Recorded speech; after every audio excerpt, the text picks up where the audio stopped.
एक मोठी बातमी ती म्हणजे उन्हाळा आणि पावसाळ्यामुळे पोलीस भरती लांबण्याची शक्यता आहे। राज्यातील 10,000 पोलिसांची भरती 15 सप्टेंबर पासून होणार असल्याचं देखील कळतंय। याशिवाय जर बघितलं तर ही माहिती विश्वसनीय सूत्रांनी दिली असल्याचं आपल्याला बघायला मिळतंय।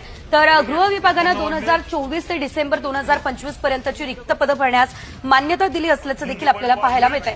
मात्र सध्या कडक उन्हाळा आणि जूनमध्ये सुरू होणारा पावसाळा त्यामुळे भरती पुढे ढकलण्यात आली आहे। ही माहिती राज्याच्या अपर पोलीस महासंचालक कार्यालयातील सूत्रांनी दिली असल्याचं बघायला मिळतंय। एकंदरीत जर आपण बघितलं तर आता भरती संदर्भात ही मोठी माहिती आता समोर आलेली आहे। 15 सप्टेंबर पासून भरती सुरू होणार आहे। पोलीस भरती लांबली असल्याचं देखील आपल्याला बघायला मिळत आहे आणि आपण जर पाहिलं तर उन्हाळा आणि पावसाळ्यामुळे ही भरती लांबली असल्याचं एकंदरीत बघायला मिळत आहे। अनेकांना खरं तर पोलीस भरती कधी होणार असा प्रश्न आहे आणि असं असताना ही भरती लांबली असल्याचं सध्या सांगितलं जातं।